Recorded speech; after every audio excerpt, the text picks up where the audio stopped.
அனைவருக்கும் வணக்கம். திரும்பவும் இந்த வீடியோவில் உங்களை சந்திக்கிறதுல ரொம்ப மகிழ்ச்சி. நேற்றைய தினம் பிரதமர் மோடி அவர்கள் பேசின ஒரு பேச்சு அப்படிங்கிறது இணையதளத்தில் மிகுந்த கண்டனத்திற்கு உள்ளாகிட்டு வருது. அவர் அப்படி என்ன பேசியிருக்காரு அப்படின்னா, தன்னுடைய பாஜக தொண்டர்கள் மத்தியில் பேசும்போது அவர் குறிப்பிட்ட சில வார்த்தைகள் உதிர்த்திருக்கிறார். ஏன் அப்படி சொல்ல வேண்டியது இருக்குது அப்படின்னா, அவருடைய அந்த பேச்சு என்பது ஒரு மத ரீதியிலான ஒரு வேறுபாட்டை, பிளவை ஏற்படுத்துவதாக இருக்கிறது அப்படின்னு சொல்லி கருத்துக்கள் வந்துகிட்டு இருக்கு. அவர் என்ன சொல்லியிருக்காருன்னா, காங்கிரஸ் தன்னுடைய தேர்தல் அறிக்கையில் நாட்டினுடைய சொத்துக்களுக்கான முதன்மை அதிகாரம் இஸ்லாமியர்களுக்கானது அப்படிங்கிற அளவில் குறிப்பிட்டதாக ஒரு பொய்யை சொல்லியிருக்காரு. காங்கிரஸ் அறிக்கையில் அப்படி ஏதாவது சொல்லியிருக்கா அப்படின்னு நம்ம தேடி பார்த்தோம் அப்படின்னா, காங்கிரஸ் அறிக்கையில் அப்படி எதுவுமே சொல்லப்படலை. அப்படி ஒரு பொய்யை சொல்லிட்டு அவர் என்ன சொல்லியிருக்காரு அப்படின்னா, காங்கிரஸ் ஒருவேளை திரும்பவும் ஆட்சிக்கு வந்தால் உங்களுடைய எல்லா சொத்துக்களையும் பறிமுதல் செய்து இஸ்லாமியர்களுக்கு கொடுத்துருவாங்க, இஸ்லாமியர்கள்னு சொல்லியிருக்கிறாரு.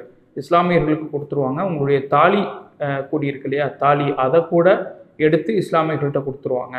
இவ்வளோ பாடுபட்டு சம்பாதிச்சவங்க சொத்துக்களை எங்கேயோ இருந்து இங்கே வந்து நிறைய குழந்தைகளை பெற்றுக்கொண்ட இந்த இஸ்லாமியர்களுக்கு பறிகொடுக்க போகிறீர்களா அப்படிங்கிற கேள்வியும் அவர் கேட்டு இருக்கிறார். இதை முதல்ல கேட்கும்போது இது ஒரு ஃபேக் நியூஸாக இருக்குமோ அப்படின்னு எதிர்பார்த்தேன். அதை ஒட்டி சில பதிவுகளையும் பார்க்க நேர்ந்தது. ஒரு 3ஆம் தர 4ஆம் தர பேச்சாளர்கள் இதை பேசியிருக்காங்களா அப்படின்னு பார்த்தா அப்படிலாம் இல்லை. இந்த நாட்டை ஆண்ட 10 வருடங்கள் ஆண்ட ஒரு நாட்டின் மிகப்பெரிய சிங்கிள் லார்ஜஸ்ட் பார்ட்டி அப்படின்னு சொல்லிக்கக்கூடிய ஒரு கட்சியினுடைய மூத்த தலைவராக இருக்கக்கூடிய ஒருவர், பிரதமர் நரேந்திர மோடி இப்படி பேசியிருக்கிறார். இது அப்பட்டமாக இஸ்லாமியர்கள், இந்துக்கள் இரண்டும் சமூக மக்களிடையே வெறுப்பை ஏற்படுத்தும் விதமாக, கலவரத்தை தூண்டும் விதமாக உதிர்த்த வார்த்தைகள் தான் இந்த வார்த்தைகள். ஒரு 10 வருஷம் ஆட்சி செய்த ஒரு பிரதமர் இப்படி ஒரு வார்த்தைகளை பேசுகிறார் அப்படின்னா, அவர் 10 வருஷம் என்ன ஆட்சி செஞ்சாரு அப்படிங்கிற கேள்வி நமக்கு வருது. ஏன் அப்படின்னா, அரசியல் அமைப்பின்படி பதவியேற்றுக் கொண்ட பிரதமர் மோடி அவர்கள் அரசியலமைப்புல ரகசிய காப்பு பிரமாணத்துல கையெழுத்திட்டு தான் அவர் பிரதமராக பதவியேற்றுக் கொண்டார். அனைத்து மக்களுக்குமானவர். தேர்தலில் இவங்க வாக்கு கொடுத்தாலும் சரி, அவங்க வாக்கு கொடுத்தாலும் சரி, யார் வாக்களித்தாலும் ஜெயிச்ச பிறகு அனைத்து மக்களுக்குமான ஒரு பிரதிநிதியாக அவர் செயல்பட்டு இருக்கணும். அவருடைய திட்டமாகட்டும், செயல்பாடுகளாகட்டும் அப்படி இல்லை அப்படின்னு நம்ம விமர்சனங்கள் வைத்தாலும் பொதுவெளியில் அவர் இப்படி பேசியிருப்பது அப்படிங்கிறது ஒரு அதிர்ச்சியை ஏற்படுத்தியிருக்கு. இதற்கு அப்படியே நேர்மாறா இன்னொரு விவகாரமும் இருக்கு. மகாராஷ்டிராவில் உத்தவ் தாக்கரே தலைமையிலான சிவசேனை அணி ஒரு பாடல் வெளியிட்டிருக்காங்க பிரச்சாரத்திற்காக.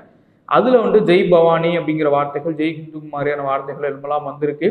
அதன் மீது எந்த ஒரு புகாரும் தேர்தல் ஆணையத்தில் கொடுக்கப்படாத சூழ்நிலையில தேர்தல் ஆணையம் தாமாக முன் வந்து அந்த வார்த்தைகளை நீக்குங்க, அது MCC மாரல் கோட் ஆஃப் கண்டக்டுக்கு உட்பட்டு வருது அப்படின்னு சொல்லியிருக்காங்க. அதனால உத்தவ் தாக்கரே என்ன சொல்லியிருக்காங்கன்னா, இதற்கு முன்பு பிரதமர் மோடி பேசும்போது நாங்கள் புகார் கொடுத்தோம், பல மேடைகளில் அயோத்தி கொடுத்தும், ராமர் கொடுத்தும், இந்து மதம் குறித்தும் அவர் தொடர்ச்சியாக பிரச்சாரம் செஞ்சுட்டு இருக்காரு. அதன் மீதெல்லாம் நடவடிக்கை எடுக்காத தேர்தல் ஆணையம் எங்களை மட்டும் ஏன் எடுக்க சொல்றீங்க, நான் ஓப்பனாக சொல்கிறேன், நான் அதை எடுக்க முடியாது அப்படின்னு சேலஞ்ச் பண்ணியிருக்காரு. இப்படி பிரதமர் மோடி விதைக்கக்கூடிய விதைகள் என்பது பாஜக மட்டுமல்லாது பல கட்சிகளையும் இந்த மாதிரி செயல்பட தூண்டுது. காரணம் என்ன அப்படின்னா, அவர் செய்கிறாரு, நீங்கள் எந்த கேள்வியும் கேட்கல, எங்களை மட்டும் ஏன் கேள்வி கேட்கிறீங்கிற இடத்திற்கு மற்ற கட்சிகளை நெருக்கடிக்கு தள்ளுகிறது. அதன் அடிப்படையில் தேர்தல் ஆணையம் இதுவரைக்கும் பிரதமர் மோடி மீது எந்த ஒரு நடவடிக்கையும் எடுக்கலை. பல கூட்டங்களில் நம்ம பார்த்தோம். தமிழ்நாட்டில் சேலத்திலையுமே கூட இந்து மதத்திற்கு எதிரானவர்கள் இந்தியா கூட்டணியினர்னு பேசினாரு. ராமர் கோயில் நிகழ்ச்சி இந்தியா கூட்டணியினர் புறக்கணிச்சாங்க அப்படின்னு பேசினாரு. இவர்கள் ராமரை இகழ்ந்தார்கள் அப்படின்லாம் பேசினாரு. ஆனால் இதன் மீது எந்த ஒரு நடவடிக்கையும் தேர்தல் ஆணையம் இதுவரைக்கும் எடுக்காமலே இருக்கு. அதன் மீதும் கண்டனங்கள் என்பது வந்துகிட்டே இருக்கு. தேர்தல் ஆணையம் என்ன பண்ணிக்கிட்டு இருக்கீங்க, என்ன வேலை செஞ்சுக்கிட்டு இருக்கீங்க அப்படிங்கிற கேள்வியெல்லாம் ஒரு சேர நமக்கு எழுது. இதற்கு மத்தியில் இன்னொரு விவகாரமும் நம்ம பார்க்க வேண்டியதாக இருக்கிறது. நாடு முழுக்க அதிகரிக்கக்கூடிய வெறுப்பு பேச்சுகளுடைய எண்ணிக்கை அப்படிங்கிறது 75% அதிகரித்திருப்பதாக சமீபத்தில் வெளிவந்த ஒரு புள்ளி விவரம் நமக்கு சொல்லுது. கிட்டத்தட்ட 2023 கிட்டத்தட்ட இது தொடர்பாக ஒரு 668 வழக்குகள் பதிவு செய்யப்பட்டதாகவும், அதில் 75% கிட்டத்தட்ட 498 வழக்குகள் பாஜக ஆளக்கூடிய மாநிலங்களில் பதிவு செய்யப்பட்டிருக்கு வெறுப்பு பேச்சுக்களுக்கு எதிராக. என்ன அப்படின்னா, வெறுப்பு பேச்சு என்பது ஒரு தனிநபரை சார்ந்து, ஒரு குறிப்பிட்ட சிறுபான்மை மக்களை சார்ந்து பேசக்கூடிய வெறுப்பு பேச்சுகள் என்பது 36%. அதே மாதிரி வழிபாட்டு தலங்களை குறிவைத்து இந்த மசூதியை இடிக்கணும், இந்த மசூதி இங்கே கோயில் இருந்தது அப்படிங்கிற மாதிரியான பேச்சுக்கள், மசூதியை இடிச்சுட்டு நாங்கள் கோயில் கட்டுவோம் அப்படிங்கிற மாதிரியான பேச்சுக்கள், இதெல்லாமும் 25% அதிகரித்திருப்பதாக அந்த புள்ளி விவரம் சொல்லியிருக்கு. ஒப்பீட்டளவில் பார்க்கும்போது மகாராஷ்டிரா, உத்தரப்பிரதேசம், மத்திய பிரதேசம், ராஜஸ்தான், ஹரியானா, உத்தரகண்ட், அதே மாதிரி குஜராத், சத்தீஸ்கர், பீகார், இதற்கு மத்தியில் குஜராத்துக்கு முன்பு கர்நாடகம், இந்த மாநிலங்கள்லாம் முதல் 10 மாநிலங்களாக வெறுப்பு பேச்சு அதிகம் பதிவு செய்த மாநிலங்களாக இருக்கிறது. இதில் பெரும்பான்மை மாநிலங்கள் பாஜக ஆளக்கூடிய மாநிலங்கள். இன்னொன்று, இந்த பேச்சுக்களில் அதிக அளவு தனிநபர்களாக இல்லாமல் அமைப்பாக புகார் செய்யப்பட்டவர்களில் பெரும்பான்மையானார் யார் இருக்காங்க அப்படின்னா அதுவும் பிஜேபி. கிட்டத்தட்ட பிஜேபி கடஸ் 10.7% இந்த புகார்களுக்கு உள்ளாகி இருக்கிறார்கள். இது பதிவு செய்யப்பட்ட விவரங்கள், பதிவு செய்யாமல் நிறைய விவகாரங்கள் என்பது இருக்கு. கடந்த சில தினங்களுக்கு முன்பாக 2023 ஜூலையில் நம்ம ஒரு நிகழ்வு ஒன்று பார்த்தோம். என்ன அப்படின்னா, ஜெய்ப்பூர் மும்பை எக்ஸ்பிரஸில் வந்து ஒரு துப்பாக்கிச்சூடு சம்பவம் என்பது நடந்தது. 3 இஸ்லாமியர்கள் மீது அதில் இப்போ எஸ்கார்டா வந்த அந்த ட்ரெயினில் எஸ்கார்டா இருந்த ஒரு காவல் அதிகாரி துப்பாக்கிச்சூடு நடத்தினார். நடத்திட்டு இந்துத்துவ கோஷத்தை அவர் எழுப்பினார். அது மிகப்பெரிய வைரலாக மாறிச்சு. அதுக்கப்புறம் அவர் வந்து ஒரு மனநோயாளி அப்படின்லாம் சான்றிதழ்லாம் கொடுத்தாங்க. இது மாதிரி நாடு முழுக்க நிறைய இடங்களில் இஸ்லாமியர்களுக்கு எதிரான தாக்குதல்கள் என்பது நடந்திருக்கு. நம்மளுமே இதற்கு முன்பான வீடியோலையும் நம்ம பேசியிருக்கிறோம். மாட்டிறைச்சி வைத்திருந்ததாக சொல்லி கட்டி வைத்து அடித்து கொள்ளப்பட்ட இளைஞர், அதே மாதிரி ஊருக்குள்ளே வந்து இந்துக்கள் இருக்கக்கூடிய இடத்துல வந்து இஸ்லாமியர் பொருள் வித்துட்டு வந்தார்னு சொல்லி அவரை அடித்தது, ஒரு தந்தையை வந்து தன்னுடைய மகன் முன்பு அடித்து இழுத்துட்டு போன ஊர், எப்படின்னு நிறைய இடங்கள் நம்ம பார்த்துருக்கோம். இந்த எல்லா வெறுப்புகளுக்கும், இந்த எல்லா நடவடிக்கைகளுக்கும் மேலும் தீயூட்டும் விதமாக, மேலும் உரம் போடும் விதமாக பிரதமர் மோடி நேற்றைய தினம் பேசியிருக்கிறார். அவர் பேசுறதுல ஏதாவது அர்த்தம் இருக்கா அப்படின்னு கேட்டால் அதில் அர்த்தமும் ஒன்றும் இல்லை.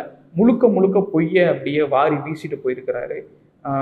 ஒரு பிரதமராக இருக்கக்கூடியவர் இதற்கு மேலும் பதவி ஆசை பிடித்து அந்த நாற்காலியை எப்படியாவது விட்டுறக்கூடாது அப்படிங்கிறதுக்காக ஒரு மனிதர் எந்த அளவு தரம் தாழ்ந்து போவார் என்பதற்கு கண்முன் உதாரணமாக பிரதமர் மோடி இன்றைக்கு நம் முன் இருக்கிறார். இது இன்னமும் மோடி மீதான தனிப்பட்ட வெறுப்பு என்பது அல்ல. ஒரு இந்திய சமூகத்தில் பல்வேறு காலங்களாக ஒன்றுக்கொன்று சகோதரர்களாக வாழக்கூடிய இந்த மண்ணில் வந்து தன்னுடைய அரசியல் லாபத்திற்காக, தன்னுடைய நாற்காலி ஆசைக்காக தொடர்ச்சியாக இந்த மாதிரியான வெறுப்பு பிரச்சாரங்களை பாஜக செஞ்சுக்கிட்டே இருக்காங்க. அதையே வந்து பிரதமர் மோடி வந்து சப்போர்ட் பண்ணிக்கிட்டே இருந்தது மட்டும் இல்லாமல் பல காலங்களிலும் இந்த மாதிரியான பேச்சுக்களை அவர் தொடர்ச்சியாக பேசிக்கிட்டே இருக்கிறாரு. அவர் மீது தேர்தல் ஆணையம் எந்த நடவடிக்கையுமே எடுக்கலை. பொதுவாக வந்து இந்த மாதிரியான கம்யூனலாக ஒரு வகுப்புவாதத்தை விதைக்கக்கூடிய பேச்சுக்கள் என்பது 2 தளங்கள்ல இருந்து வருது. ஒன்று, சமூக ரீதியாக அவர்களை புறக்கணிக்கணும், இன்னொன்று பொருளாதார ரீதியாக அவர்கள் புறக்கணிப்பு செய்யணும் அப்படின்னு. ஒரு பெரும்பான்மை சமூகம் வாழக்கூடிய இந்தியாவில், இந்துக்கள் அதிகமாக இருக்கக்கூடிய இடங்கள்ல பொருளாதார ரீதியாகவும் அதிகார ரீதியாகவும் எந்த ஒரு பலமுமே இல்லாத இஸ்லாமியர்களை காட்டி அவர்களை இந்துக்களுக்கு எதிரிகளாக நிறுத்தி அதன் மூலம் அரசியல் ஆதாயம் செய்ய முயற்சி பண்ணுகிறது பாஜக. இதற்கு முன்பு பல மாநிலங்கள் பலியாகி இருக்கின்றன. ஆனால் இன்றைய காலத்தில் இந்தியாவில் சூழ்ந்திருக்கக்கூடிய மிக முக்கிய பிரச்சனைகளான வேலை வாய்ப்பாகட்டும், இடஒதுக்கீடு பிரச்சனைகளாகட்டும், விலைவாசி உயர்வாகட்டும், இது எல்லாமே ஒரு இடது கையால் புறந்தள்ளிட்டு உன்னுடைய எதிரி இஸ்லாமியர் தான், உன்னுடைய எதிரி சிறுபான்மையினர் தான் அப்படின்னு இந்த பிரச்சாரங்களை பாஜகவும் மோடியும் முடுக்கிவிட்டு கொண்டே இருக்கிறார்கள். அதற்கு இந்த தேர்தல் என்பது கட்டாயம் பதிலடி கொடுக்கணும். அப்படி கொடுக்கல அப்படின்னா இந்த நாடு வேறொரு திசையில் வேறொரு களத்தை நோக்கி நகர்ந்து போய்விடும். அது வெறும் வடமாநில மக்களுக்கு மட்டுமல்ல, இந்தியா முழுமைக்குமான ஒரு மிகப்பெரிய பேரழிவை ஏற்படுத்தும். நாம் பேசக்கூடிய பல கருத்துக்களாகட்டும், நம் உணரக்கூடிய பல விருப்பங்களாகட்டும், இது எல்லாத்துக்குமே வந்து பாஜக பிரச்சனை ஏற்படுத்தக்கூடிய சூழலுக்கு கொண்டு வந்து நிப்பாட்டிடும். சக மனிதனின் மீது அன்பு செலுத்தாமல், சக மனிதனை சகோதரத்துவம் பாராட்டாமல் உண்மையான பிரச்சனைகளை மழுங்கடிக்க செய்வதற்காக இம்மாதிரியான போலியான பொய்களை தூக்கி வீசிட்டு தன்னுடைய நாற்காலியினுடைய இருப்பை தக்க வைத்துக் கொள்வதற்காக செயல்படக்கூடிய இம்மாதிரியான மனிதர்களை கட்டாயம் இந்த சமூகம் தண்டிக்கும். அதற்கான நாளையும் நாம் எதிர்பார்த்து காத்திருக்கிறோம். மிக்க நன்றி. மீண்டும் ஒரு நிகழ்ச்சியில் உங்களை சந்திக்கிறேன். நன்றி, வணக்கம்.